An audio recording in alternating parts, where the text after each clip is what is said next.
question that I think the Republicans are raising, they're talking about amongst themselves, hasn't really burst into a general election conversation yet, but I am genuinely shocked by it, which is that it's becoming sort of fashionable in Republican circles to talk about abolishing the VA, privatizing the VA, getting rid of it, throwing veterans onto the mercies of the for-profit healthcare system.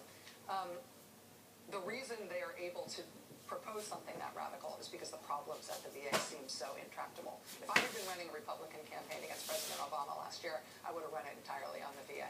A bureaucracy, a bloated big government program that can't be fixed, and let's do right by our veterans. Do you have any new ideas for trying to fix it? I mean, you can't find a person in politics who doesn't say we shouldn't do right by our veterans. But for some reason, this can't get fixed fast enough. Yeah, and I don't understand that. I don't understand why we have such a problem, because there have been a number of surveys of veterans, and overall, veterans who do get treated are satisfied with their treatment. Much more so than people in the regular system. It's exactly right. Now, nobody would believe that from the coverage that you see and the constant berating of the VA that comes from the Republicans, in part in pursuit of this ideological agenda. But in part because there has been real scandal. There has been, but it's not been as widespread as it has been made out to be. Now, I do think that some of the reforms that were adopted last year should be given a chance to work.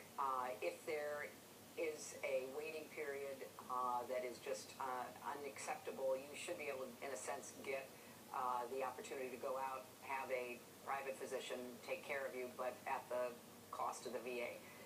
But I think it goes deeper than that, because if you look at not only VA healthcare, but the backlog on disability determinations, there's something not working within the bureaucracy. And I have said I would like to literally appoint a SWAT team. I mean, bring in people and just tackle the disability, have an ongoing review of the care that is being given, do more to make sure that every VA hospital is delivering care to the highest standard of the community, because unfortunately some are doing a lot better job than others are.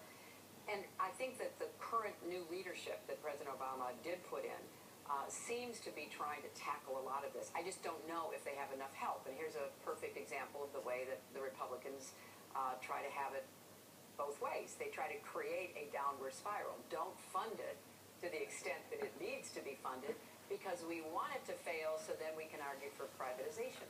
They still want to privatize Medicare. They still want to do away with Social Security. And these are fights we've been having for 70, 80 years now. So we cannot grow weary in the face of these ideological assaults on basic fundamental services, whether it's the VA, Medicare, Social Security. But we have to be more creative about trying to fix the problems that are the legitimate concerns, so that we can try to stymie the Republican assault. So we can try to stymie the Republican assault. We cannot grow weary in the face of these ideological assaults. I love what she says here, kind of in all candor. Yeah, I don't understand that. Can we clip that? Can we just roll that little bit again? For some reason, this can't get fixed fast enough. Yeah, and I don't understand that. Former Secretary of State Hillary Clinton showing some frustration tonight over the ongoing trouble at the VA, and how that trouble has been turned into a way to attack the VA. When we come back, we've got my last exchange with her.